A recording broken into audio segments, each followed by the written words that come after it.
What's up, y'all? My name is Dontavious Hill, three-time Team USA high jumper, five-time NCAA All-American, currently with a personal best of 7 feet 5 inches in the high jump.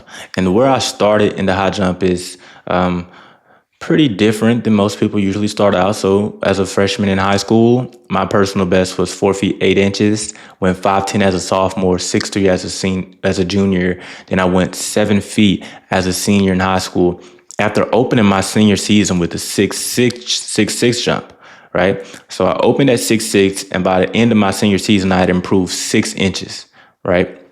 So that's how my high jump journey went while I was in high school. As a collegiate, I went from 7 feet to 7'4". As a professional, I ended up jumping 7'5", right?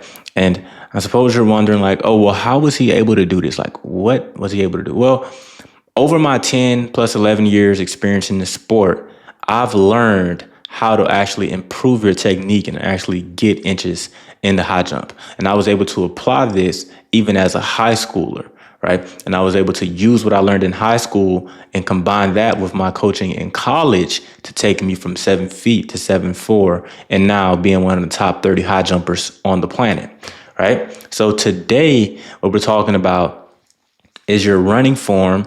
More specifically, pumping our arms in the high jump in our approach and how that actually affects us, right? And in regards to some of what I've achieved in the sport and what I've been able to do, this is not an anomaly, right? I've helped hundreds of high school high jumpers jump personal best, break school records, be able to qualify for state championships, get medals, and even win state championships, right? So everything that I've done is actually replicable, and I've actually coached athletes to actually achieve these things. And also many of the athletes that I've coached are now currently jumping in college, right? Which is great to see. And I'm currently coaching athletes right now who are on their way to college, right?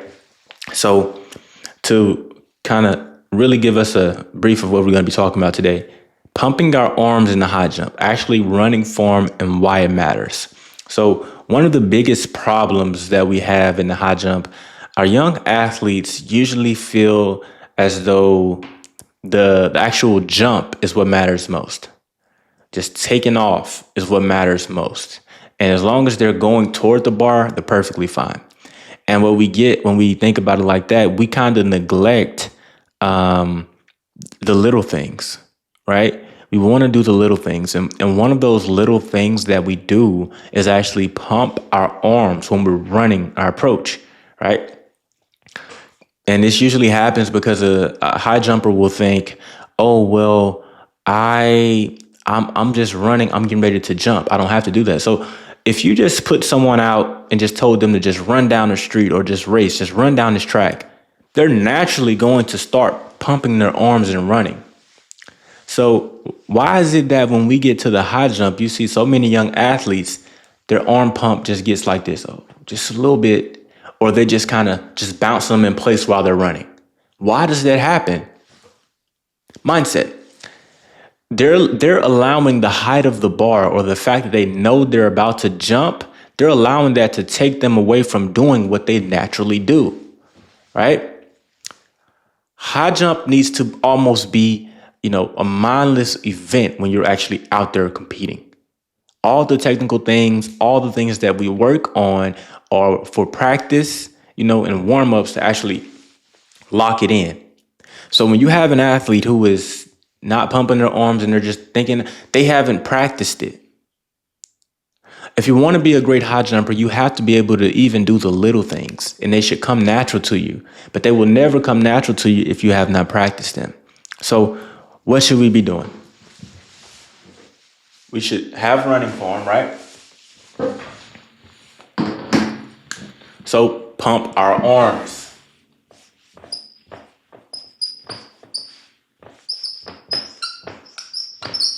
Pumping the arms. So what does this do? High jump is about being able to have momentum. High jump is about being able to be your fastest that you can be at takeoff. And where does that start? It starts at the beginning of the approach when you first come out and pump your arms.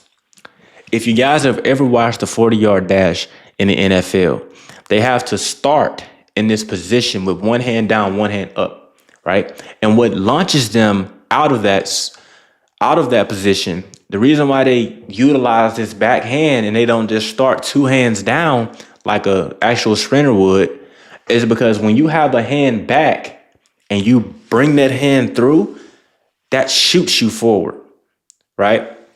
Sprinters, it's a rule in track and field that you're supposed to have two hands down so that when you come out of the blocks, that first hand just goes from in front of you forward.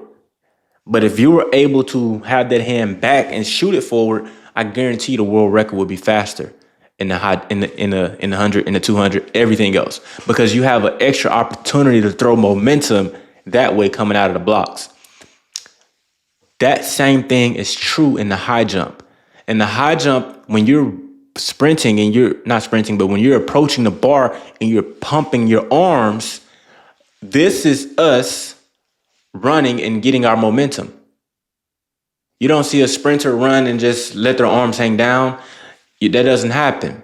It's a reason for that. It's a reason why people don't run with their arms down. It's a reason why people don't barely pump their arms when they're running.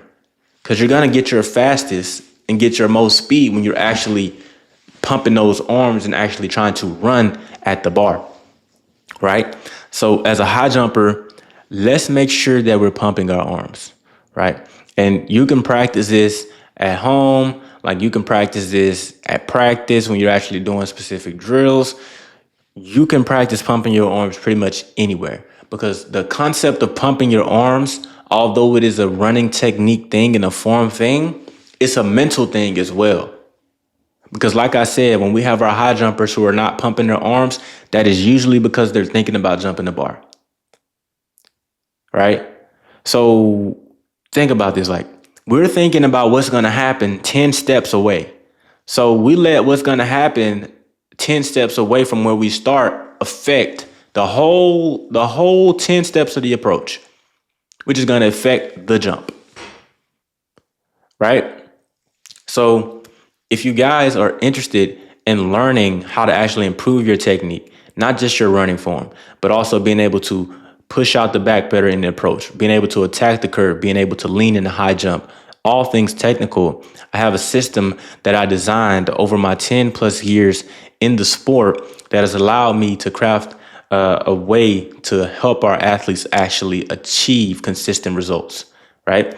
This is how I helped one of my athletes who was jumping 6'4". He had jumped 6'4" one time in his junior season. So far in his senior season already, he's jumped 6'5" 3 times this season and has been jumping at 6'7" on 3 different occasions this season, looking to go to state and definitely going to finish in the top 3, God willing, but on track to be able to jump 6'7", and he has scholarship interest from multiple schools, right? And this happened from using the system that I'm going to show you guys. So the way that it works is we start with mindset. So we start with mindset because mindset is so important for our athletes. Many of our high jumpers are not able to achieve what they can because, number one, their mind is not in a good place, right? So we start with mindset to make sure our athletes are confident. We get down to the nitty gritty of what is causing them to doubt themselves in the sport, what is causing them to worry about others and not focus on ourselves, right? We have a system in place to ask you specific questions for me to coach them up on that and teach them what they should be focusing on. From there, we get into high jump, right? So in high jump, what we do is I teach our athletes exactly what they should be looking for in their film. So not only do I show them what is happening with their technique and in their film, I teach them so that they can learn for themselves, right? It's not a self-reliant thing. I teach my athletes how to see what's happening so that they can become better high jumpers and become smarter and be able to feel it and know it, which is going to accelerate their progress, right? So from that part, I design the training plans for my athletes. So from plyometrics to sprint training to weight training to how many times you should be jumping in practice, all of that is designed by me, and I get it to my athletes so they know exactly what they should be doing. All right. So when you combine these 3 things, from our athletes improving their mindset, right? I had an athlete improve his mindset. So Zach, he improved his mindset. He ended up getting a 2-inch PR on the season after not just having a really tough time mentally in the sport, not understanding what he needed to do to jump higher. He ended up jumping 2 inches higher. I was looking at a 4-inch PR, barely knocked it off, but just purely off of mindset, right? So you have an athlete who improved by 2 inches off of mindset, right? And this kind of thing happens regularly. You'll have an athlete who can improve by mindset. You'll have an athlete who can improve technically in the high jump. Then you have an athlete who can improve by the training. But the thing is, all of these things work together. So I've had an athlete who improved by 7 inches, like crazy, right? He improved by 7 inches from like 6 feet to 6'7" because he was able to apply mindset, high jump, and training and utilize them all to get much better in a high jump, put himself into scholarship range, right? And from that point, when we get our athlete into scholarship range, what we do is we get them recruited. So we reach out to coaches, get them opportunities, scholarship opportunities, and actually opportunities to visit the campus on official visits, right? And give your child the opportunity to actually be able to go to college for free, get a free degree, and enjoy their time and really take advantage of their gift, right? What happens a lot of times is a kid or an athlete is not able to reach their full potential, not because they do not have the talent or the ability, they just do not have the right guidance, guys. So if you want guidance and if you want your family to have the opportunity to help your child actually improve in the high jump, whether it's their mindset, their technique, or helping them get recruited, then book a call me down below and we'll hop on a high jump strategy call session where we will walk through where your athlete currently is in the sport, where they want to get to, and I'm going to design a plan to actually help them get to wherever they're trying to achieve, right? And from that point, after we design that plan, you guys will have the option to decide whether you want to move forward and actually join the program, right? So from that point, after knowing all that you know, you can either choose path A, which is keep trying to do things the way you've been doing them and see where that gets you, or you can choose path B, where you actually get help from somebody who has a decade of experience, who's already helped hundreds of athletes do exactly what your athlete wants to do and who has already achieved it themselves, right? So guys, like I said, book a call with me down below if you're interested in having your athlete have a great high school athletic experience and give them an opportunity to get a college scholarship. So book a call with me down below.